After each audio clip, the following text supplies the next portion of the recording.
मनोरमा की माँ की मृत्यु के बाद मनोरमा और उसके बीमार पति घर में अकेले रह गए। मनोरमा के चाचा चमन अपने परिवार के साथ तुरंत मनोरमा के घर आ धमके।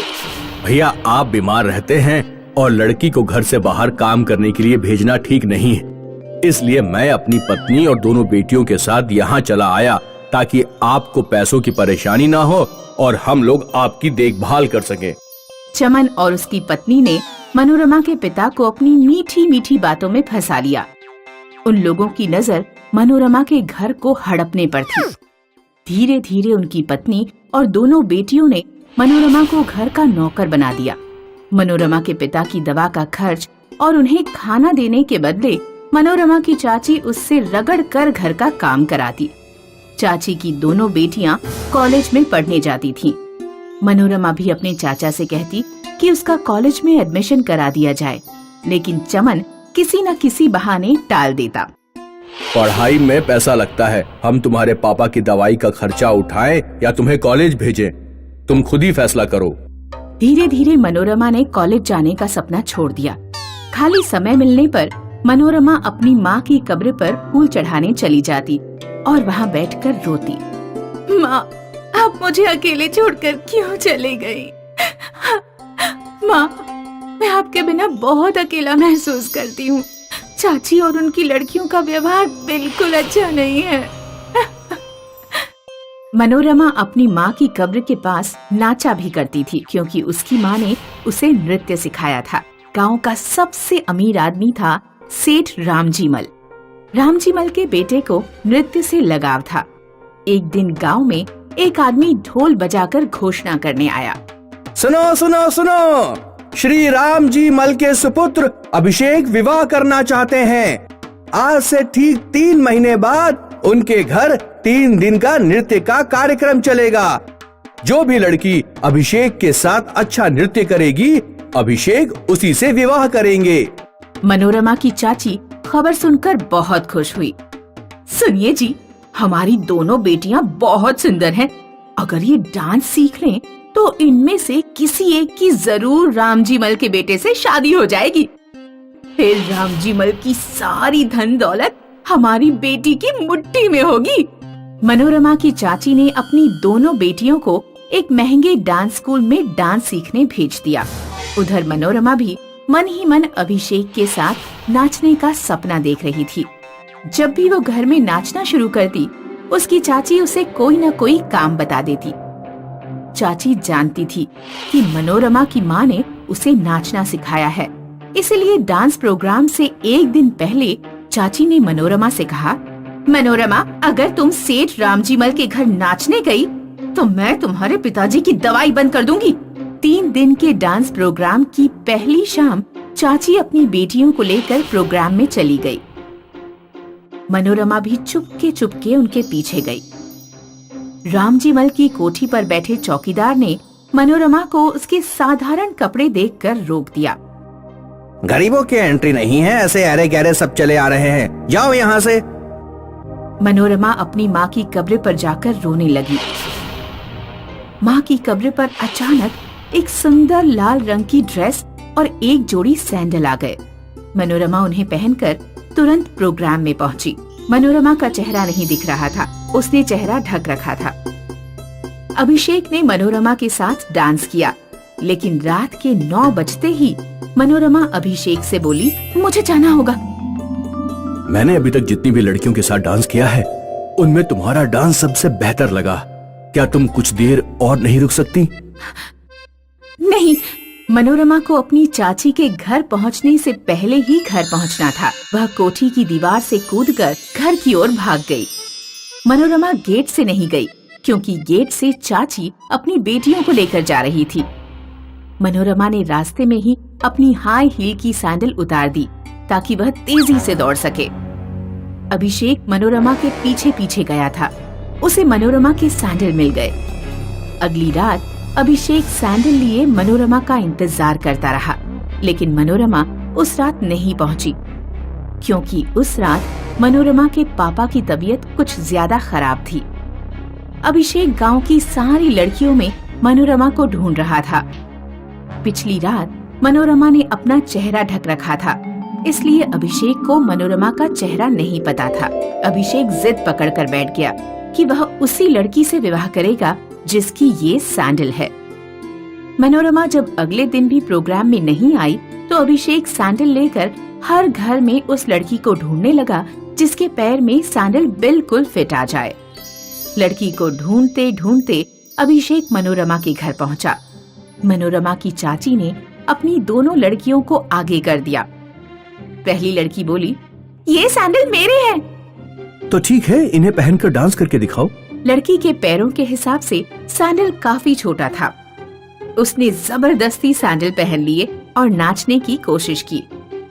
पड़ोस में एक गड्ढा था जिसमें कीचड़ और पानी था। पहली लड़की उसी गड्ढे में जा गिरी। ये सैंडल तुम्हारे नहीं हैं। तब चाची की दूसरी लड़की बोली, ये सैंडल मेरे हैं। ठीक है, तो इन्हें पहनकर नाच कर दिखाओ। दूसरी लड़की का पैर और भी बड़ा था। उसने जैसे ही सैंडल पहने, सैंडल की बद्दियां उखड़ गईं। ये सैंडल तुम्हारे भी नहीं हैं। क्या इस घर में कोई और लड़की रहती है? नहीं नहीं, यहाँ और कोई लड़की नहीं रहती। अभिषेक मनोरमा के घर से जाने ही वाला था कि उसने अंदर से मनोरमा के पिता के खांसने की आवाज सुन ली। वह घर के अंदर गया। उसने देखा कि मनोरमा अपने पिता को दवाई पिला रही है। अभिषेक ने मोची को बुलाकर सैंडल बनवाए और मनोरमा से कहा, जरा ये सैंडल पहनकर दिखाओ। मनोरमा के पैर में सैंडल बिल्कुल फिट आ गए और उसने अच्छा डांस करके दिखाया। वो तुम ही हो जिसे मैं ढूंढ रहा था। अभिषेक ने मनोरमा से विवाह किया। वह मनोरमा और उसके बीमार पिता को अपनी कोठी में ले गया। मनोरमा की लालची चाची और उनकी बेटियां मनोरमा का मुंह देखती रह गईं। ठरकपुर नाम के गांव में कैवल्य नाम का छोटा लड़का अपनी विधवा माँ के साथ रहता था। कैवल्य पढ़ाई लिखाई में काफी तेज था। उसकी माँ उसे बड़ा आदमी बनाना चाहती थी, इसलिए हर रोज काम पर जाती थी।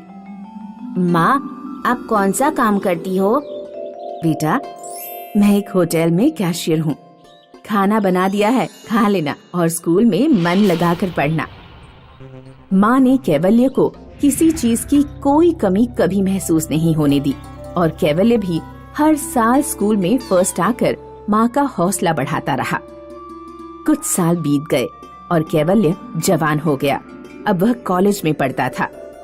कॉलेज में नेशनल लेवल की टैलेंट हंट एग्जाम होने वाली थी।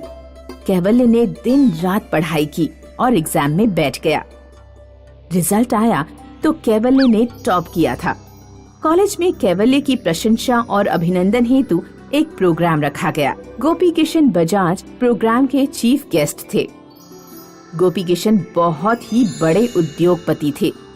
प्रोग्राम खत्म होते ही गोपी किशन कैवल्य को बोले, तुम्हें अब पढ़ाई करने परदेश जाना चाहिए। सर, इतनी हैसियत मेरी कहाँ, छोटी मोटी नौकरी भी मिल जाए तो बहुत है। तुम चिंता ना करो, मैं तुम्हारा सारा खर्चा उठाऊंगा। फिर क्या था, कैवल्य परदेश जाने की तैयारी करने लगा। कैवल्य की माँ खुश भी थी और कैवल्य से जुदा होने के गम में रो भी रही थी। कैवल्य की फ्लाइट ने परदेश की ओर उड़ान भरी और माँ दिन भर रोती रही। देखते देखते 5 साल बीत गए और कैवल्य के लौटने का दिन आ गया। कैवल्य की माँ अब बूढ़ी हो गई थी, फिर भी उत्साहित होकर कैवल्य को लेने वह एयरपोर्ट आई। फ्लाइट लैंड हुई और कैवल्य माँ के सामने आया तो माँ उसे देखती रह गई। कैवल्य बदल गया था और बड़ा आदमी बन गया था। माँ गले लगाने आगे बढ़ी तो कैवल्य पीछे हट गया। गले बाद में मिलना, कपड़े खराब हो जाएंगे, चलो घर चलते हैं। यह सुनकर माँ हैरान रह गई। कैवल्य अब बदल चुका था। घर आकर भी उसने माँ के साथ ढंग से बात नहीं की। लैपटॉप पर दोस्तों के साथ वीडियो चैटिंग करता रहा और माँ दुखी होकर काम पर निकल गई। दूसरे दिन कैवल्य उद्योगपति गोपी किशन से मिलने उनकी फैक्ट्री पर गया तो गोपी किशन बोले, वाह बेटा, तुम्हारी तरक्की देखकर सीना चौड़ा हो गया। सारा श्रेय आपको जाता है सर, आपने खर्चा उठाया इसलिए ये सब हो पाया। वो सब छोड़ो, तुम्हारे लिए एक सरप्राइज पार्टी है, कल शाम को आ जाना। कैवल्य खुश हो गया और अपने घर चला गया। दूसरे दिन कैवल्य तैयार होकर पार्टी जाने के लिए निकला तो माँ पूछने लगी, कहाँ जा रहे हो बेटा? माँ का सवाल सुनकर कैवल्य परेशान होकर सोचने लगा। अगर माँ को बता दिया कि पार्टी में जा रहा हूँ तो ये भी साथ में आने की जिद करेगी। ऐसा सोचकर उसने माँ से कहा, माँ मैं दोस्तों से मिलने जा रहा हूँ। कैवल्य गोपी किशन के बंगले पर पहुंचा। सारा बंगला जगमगा रहा था। काफी वीआईपी गेस्ट आए हुए थे और सब लोग कैवल्य का इंतजार कर रहे थे। कैवल्य के आते ही गोपी किशन अपनी जवान बेटी के साथ उसका स्वागत करने लगे। वेलकम बेटा, इनसे मिलो, ये है हमारी इकलौती राजकुमारी अनन्या। कैवल्य ने अनन्या से शेक हैंड किया। अनन्या काफी खूबसूरत थी। कैवल्य ने गोपी किशन से पूछा, सर आप मुझे कौन सा सरप्राइज देना चाहते थे? गोपी किशन ने अनन्या की तरफ देखकर कहा, अरे भाई सब्र करो, इतनी भी जल्दी क्या है। ठीक है सर, मैं वॉशरूम होकर आता हूँ। कैवल्य वॉशरूम की तरफ आया और अचानक उसकी नजर माँ पर पड़ी। माँ वहाँ परेशान खड़ी थी। कैवल्य गुस्सा हो गया और माँ के पास आकर बोला, तुम मेरा पीछा कर रही हो? तुम्हें थोड़ी सी भी शर्म नहीं है? कैवल्य माँ को डांटने लगा और माँ रोने लगी। तभी वहाँ गोपी किशन आए और कैवल्य का बर्ताव देखकर चिल्लाए, खबरदार, जो इस देवी को एक भी शब्द और कहा तो। यह सुनकर कैवल्य हैरान हो गया। आप मेरी माँ को जानते हैं? बहुत अच्छी तरह से। तुम्हारी माँ सालों से हमारे घर पर बर्तन मांजने का काम करती है। ये तो होटल में कैशियर है। तुम्हें बुरा न लगे इसलिए ये तुमसे झूठ बोलती थी। यहाँ दिन रात काम करके तुम्हारी पढ़ाई के लिए पैसे जोड़ती रही और तुम इन्हें भला बुरा कह रहे हो। तुम्हें परदेश में मैंने तुम्हारी होशियारी देखकर नहीं, इनकी तरफ देखकर भेजा था। जानते हो, यह बर्तन मांज कर वो सारा पैसा चुकाने की जिद लेकर बैठी है जो पैसा तुम पर मैंने खर्च किया था। अनन्या की परवरिश भी इनके हाथों ही हुई है, इसलिए मैं अनन्या को इनकी झोली में डालने वाला था, तुम्हें अपना दामाद बनाने वाला था और तुम इनका अपमान कर रहे हो। यह सुनकर कैवल्य को अपनी गलती का एहसास हो गया और वह भावुक होकर बोला, माँ तुम महान हो, मैं माफी मांगने के लायक भी नहीं हूँ, मुझे माफ ना करना। कैवल्य माँ के पैरों पर गिरकर रोने लगा तो माँ भी रोने लगी और उन्होंने कैवल्य को उठाकर अपने सीने से लगा लिया।